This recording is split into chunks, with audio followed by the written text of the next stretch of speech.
Ricky Flix, let's get down to it. Initial reactions for Bong Joon Ho's follow-up to Parasite.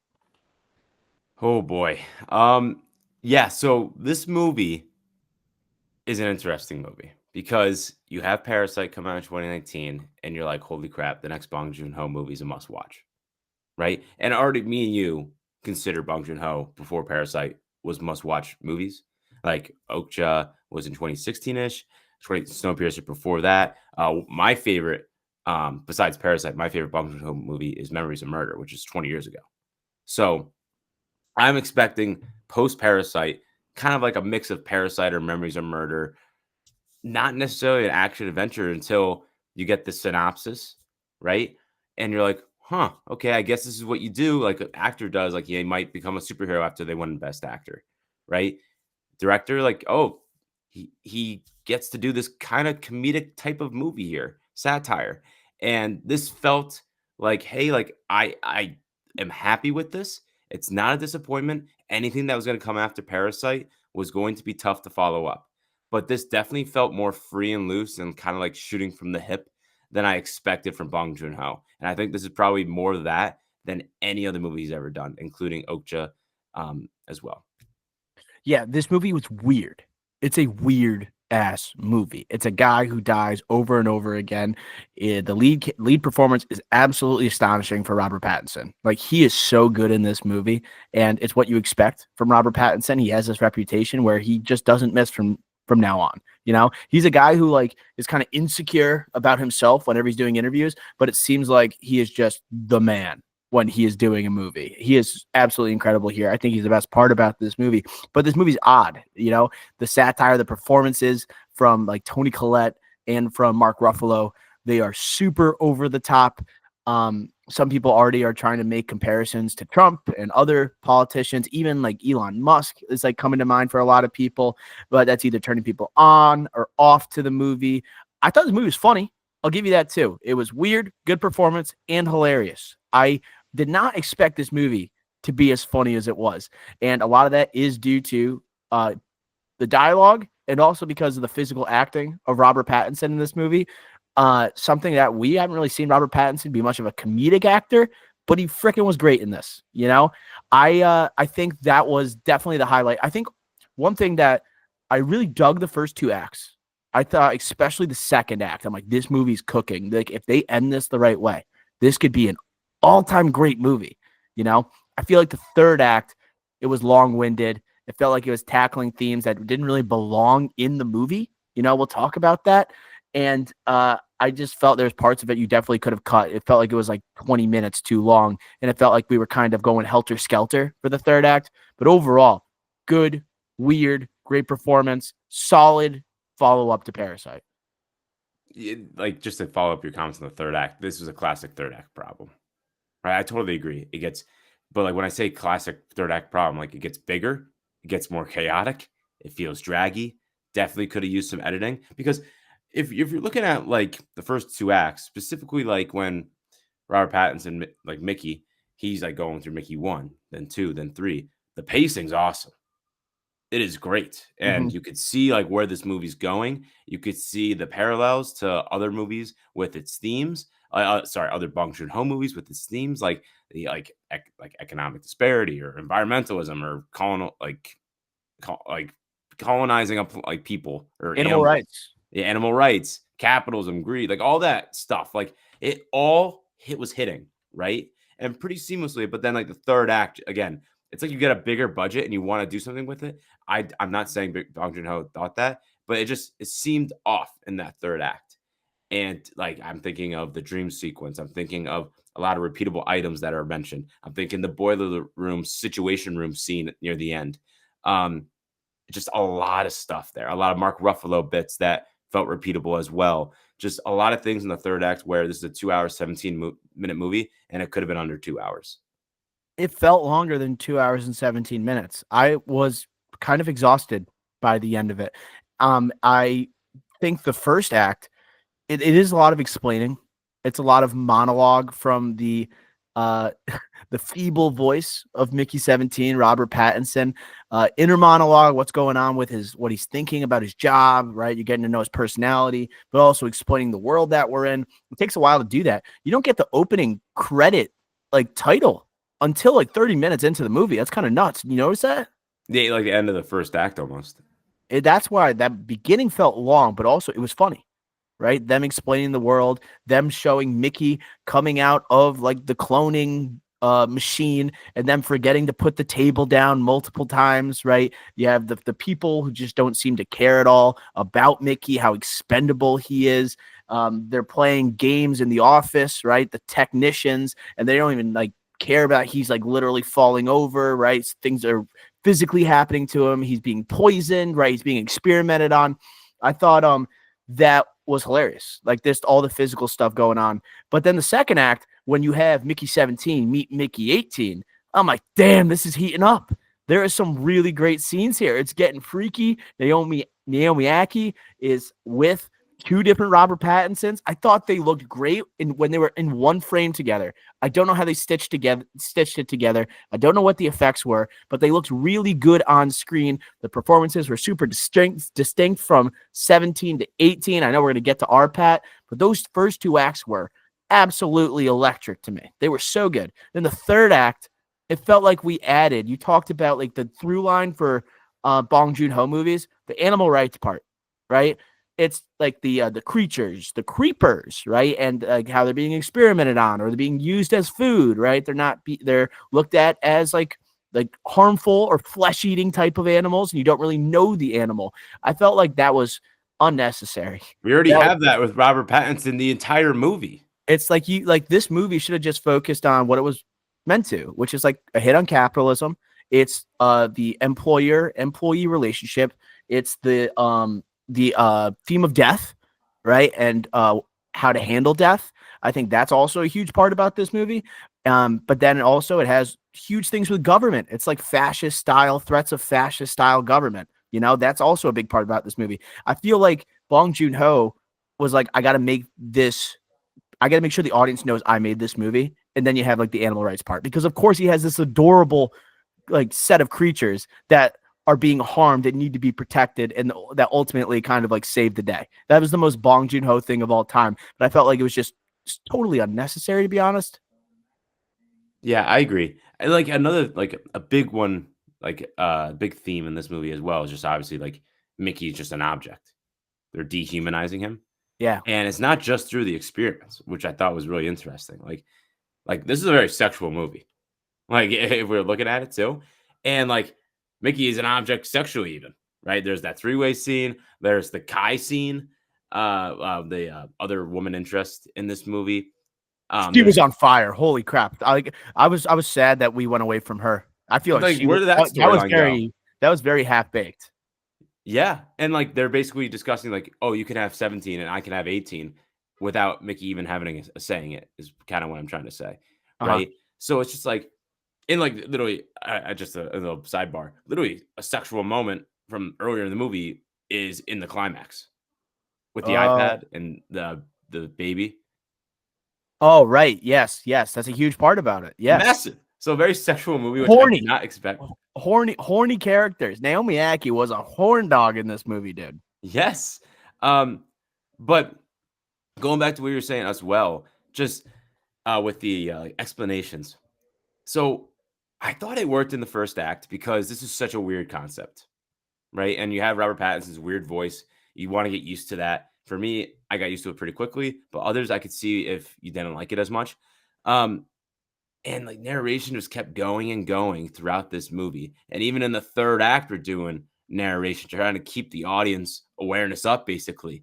It just this story needed more fine-tuning, which is like, the story's already pretty interesting itself, but, again, we just needed to kinda refine some things a little bit, especially when you get such a great lead performance, and not to take over your hosting job for a second, but when you get Robert Pattinson showing off his range like he is in this movie, where he's literally playing two different people, where he's being dramatic versus comedic, where he's goofy versus serious, lightheartedness versus darkness. Like this performance keeps you in this movie, where this movie has so much going on, so many themes going on, right? And it's just compelling. You're rooting for him, and it's Robert Pattinson, what you've seen in other movies before. Like, he has a little bit of Good Time in here. He has a little bit of The Rover in here. He has a little bit of The Lighthouse in here. He even has a little bit of the Batman in here. When he goes Mickey 18 for the first time in the boiler room, I was like, holy crap, that's a little bit of the Batman The voice there. voice. The Yeah. voice of the Batman. Yeah, He has 100%. This is everything Robert Pattinson is all into one. All into one performance, and it was remarkable. I thought it was amazing, and I thought when I was leaving the theater, I was like kind of like disappointed with the ending a little bit, but overall, I was really just kind of happy or like a sigh of relief that like our boy is safe, because there were so many issues with the like post production like delays in this movie. I was like, does he mess or does our boy like does he have a blemish on his record now? Like I had questions going in. Now it's just a sigh of relief. No, this guy is the real deal. A-list of A-listers. I will pay money to see this guy in anything he's in. So this is amazing because you said the duality, docile versus hostile. It's like those two. There was a stark contrast between them. And I told you already, the physical comedy that went along with the performance here is something I've never seen from Pattinson. I guess you could say you saw it in The Lighthouse a little bit, honestly, but here for sure, like is the most like the funniest thing I think that he's ever done. He was special, and it makes me think that if this was an Oscar season release, this movie would not be nominated, but maybe he would get like a best actor nomination. I mean, for God's sakes, like The Substance got how many nominations this year as a body horror thriller? This movie is a weird concept as well. And when the performance is this good, that was a nomination that I think could have happened from this movie. And Pattinson, I don't think Pattinson has a nomination yet. I don't think he got one for The Lighthouse. That was Defoe.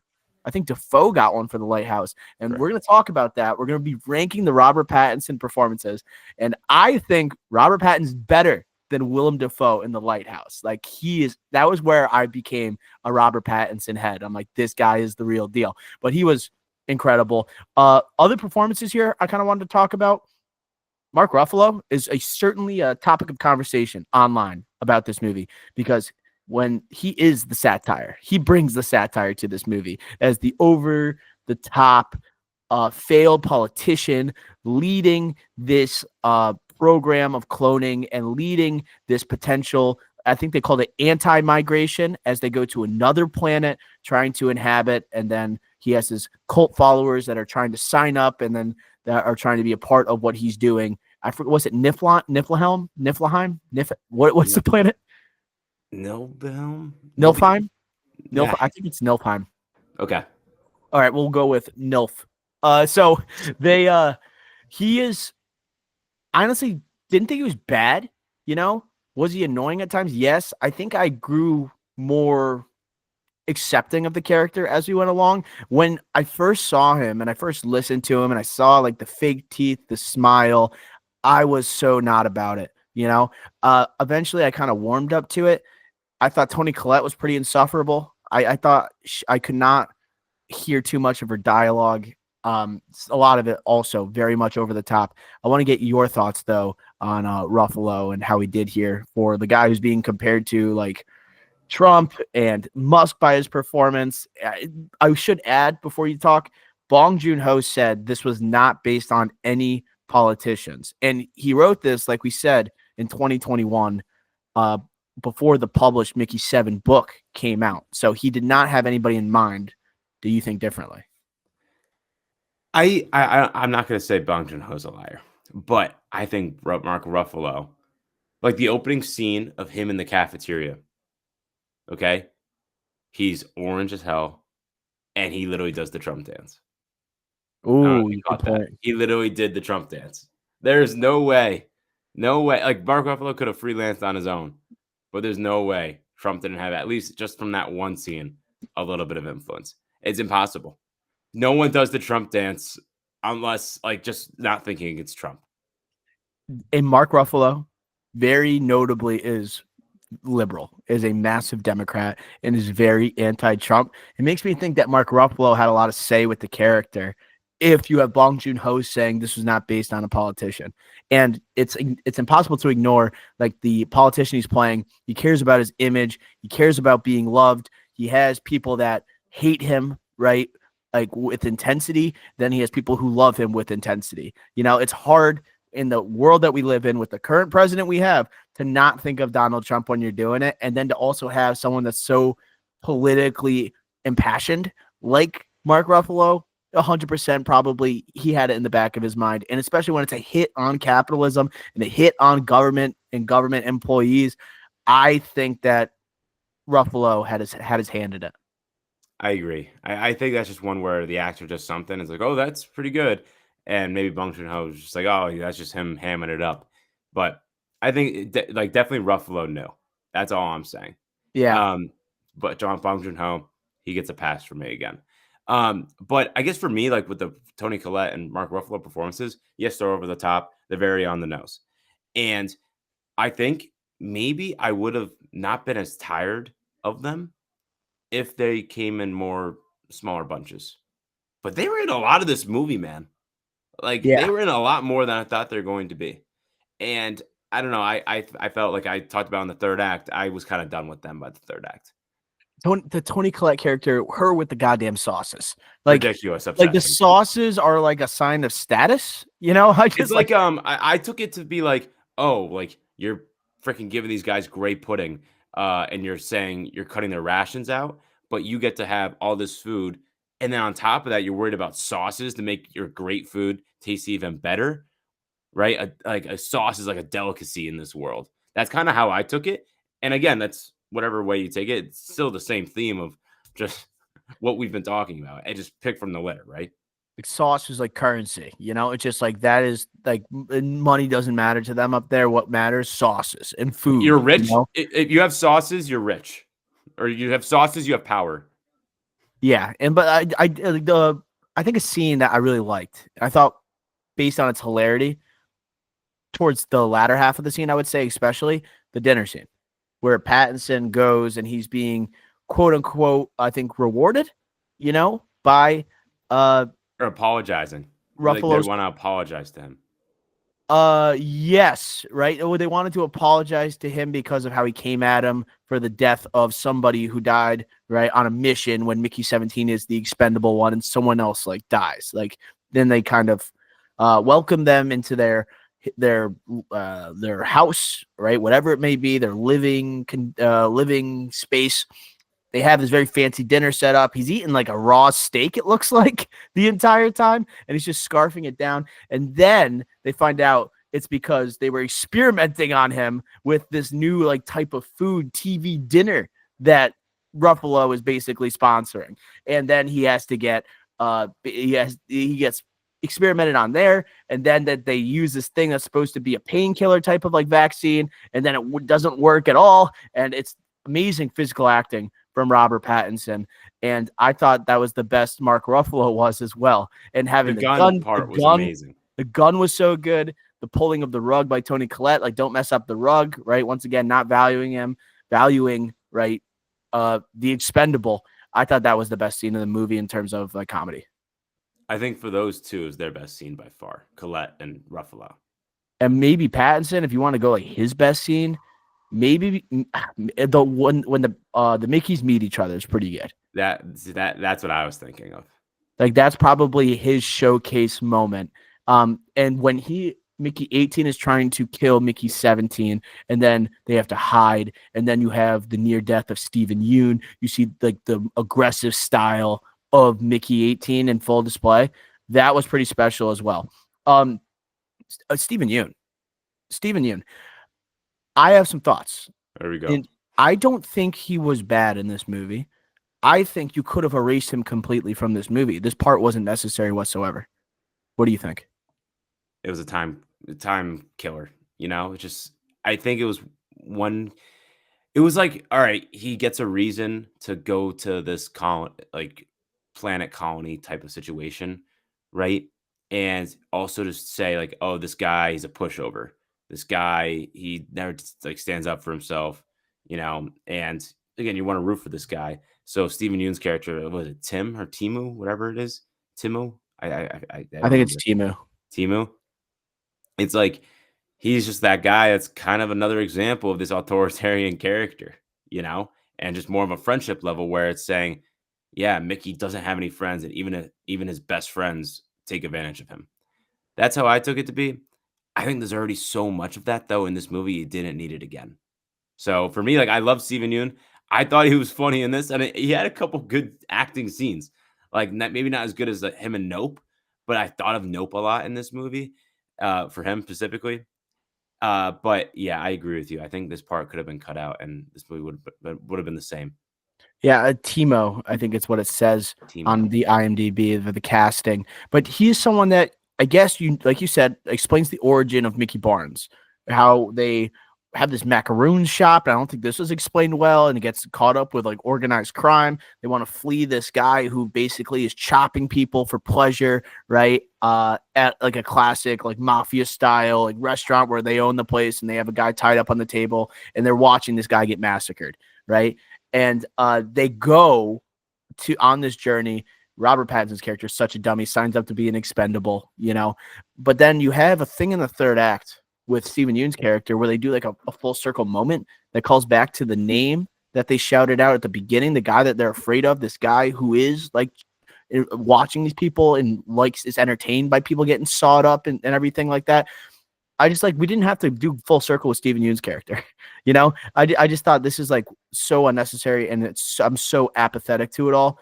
I just thought didn't need to be in the movie. And I also thought the scene where he says famously in the trailer, "How does it feel to die?" You know, that was a weird cut, you know, and an increased zoom in on his character for twice it happens in the movie. I just thought that was kind of weird. But overall, just a lot of characters in this movie unnecessary. The movie's best when it's just intimate with Robert Pattinson.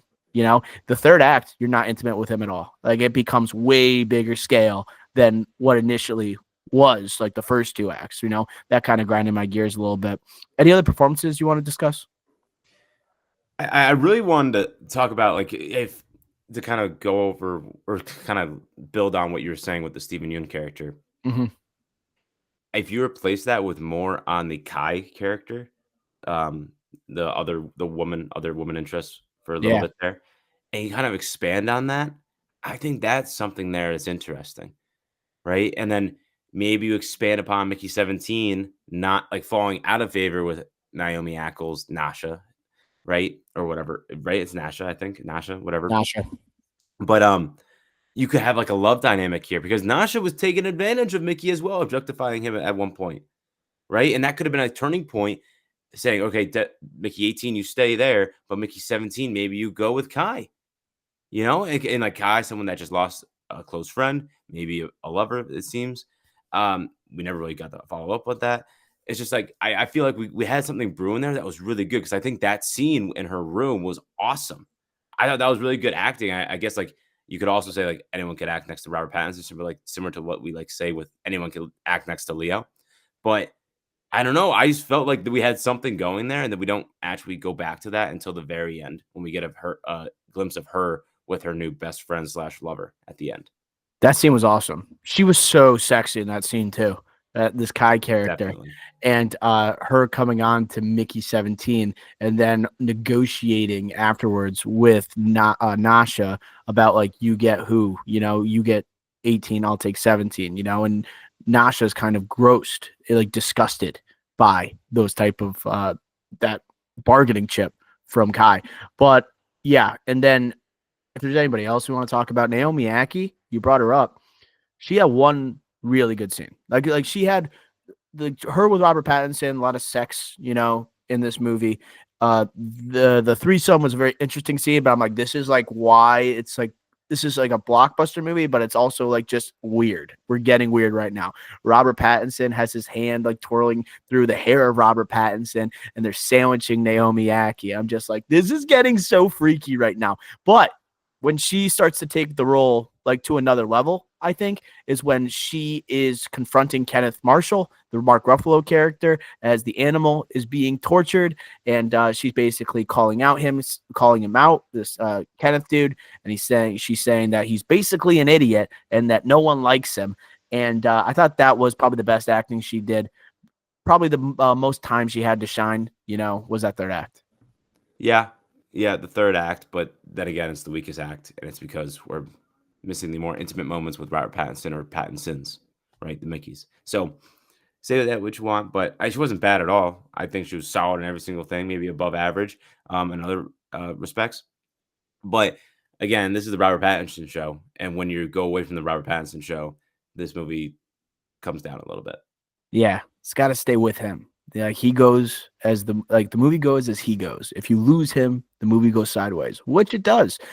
Well, something I liked about the movie is the look of it, and I felt like from what Pattinson's Mickey 17 is wearing in the trailers. You know, he's got the flaps, he's got the goggles on. It looks like you're on Hoth. You know, I love that. Like the creatures that are there remind you of like creatures or aliens on Hoth. You know, and you have all this technology, a sci-fi type of movie. I love the look of the planet, and I also like the creepers, their design. I thought this was unique. It looks like something you would see in an episode of like The Mandalorian, except these look very practical and I thought looked good. I was a fan of how they moved. They had like eyes inside of their body, but they also have them on the side of their head. They open up like a caterpillar type of style. I also thought they were very cute, like the baby creepers were extremely adorable. And when I was watching this, I'm like, of course, Bong Joon Ho like is just going to make these guys like kind of the star of the third act. You know, that's just how he operates. Just knowing Okja, you know, I was just not surprised by it. But I thought the creepers were cool. The design of the movie was cool. Well shot.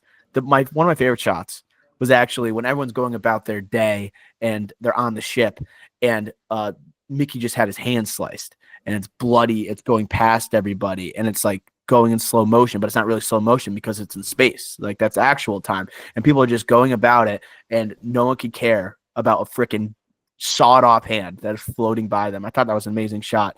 But what are your thoughts on the look of the movie?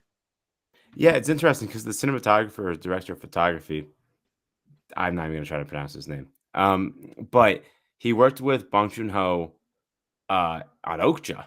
So immediately I thought, oh, the creatures here, similar to Okja. That's why he did it. But apparently Bong Joon Ho said, no, that's not the reason why I have this guy. Like, I just like this guy, and I think he's very talented. And you look at this guy's filmography, he works with James Gray a lot. You know, Armageddon Time, Lost City of Z, like this, Robert Pattinson. But it's just like this guy is not necessarily just a visual effects guy, but he was able to do this in this movie, and also with two Pattinsons. And like you mentioned before, I thought I'm a big stickler when it comes to the actor playing two of the same roles and they're on the screen at the same time. I'm like locked in. I'm like trying to find a difference here. I'm trying to find a problem. And there was only one time I did see something, but it wasn't that bad. And it was when Naomi Aki, Nasha, is like holding both the cheeks of both Pattinsons, and their backs just look completely different. There were some times where I was staring at the back of their heads. They made sure that Mickey 17 had a little bit of a fade going on, you know, Mhm. and that the hair looked a little bit different. But I'm always impressed when I can barely tell, or if I just can't tell that there aren't two Robert Pattinsons. Like that's movie magic to me. Like this movie for the most part was pretty stellar when it came to that effect. You know, I'm not sure how they do that. Maybe they splice it and they stitch the scene together, you know, make it symmetrical. I'm not really sure, but it's It's pretty impressive, man. And, amazing. like, Warner Brothers has another again, a movie that this flipped release dates with, Sinners. They have another one, Michael B. Jordan. That looks pretty good on screen so far in all these Yeah. trailers, and that's April 18th, I wanna say. So, next month, I'm gonna be on radar again for, "Hey, can I spot some differences? Can I spot some weaknesses here?" I feel like it's like daring you to do that because that's what everyone tries to do because everyone's like, how are you doing this? Like, That can't Also Nights, again, coming out later this year. Sorry, month. Warner Brothers again. De Niro on the screen at the same time. future Deepa category, right? Best dual performance in a movie. Yes. Yeah, for next year. Yeah, it's going to be interesting when you compare Michael B. Jordan to Robert Pattinson's performance here.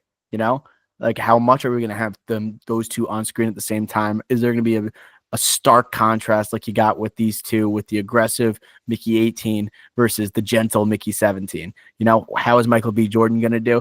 It's hard when you're going and when Robert Pattinson just put on a showcase. You know, this is this is close to a top 5 Pattinson performance. You know, I know we're going to get to it, but this is pretty special. Any other strengths and flaws before we get to scores and then the top 5 Robert Pattinson performances.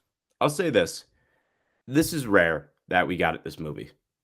We needed like a Bong Joon Ho sweeping the biggest awards at the Oscars to get this big of a budget from one of our major 6 studios to get this non-big IP movie, sci-fi dystopia society to get made.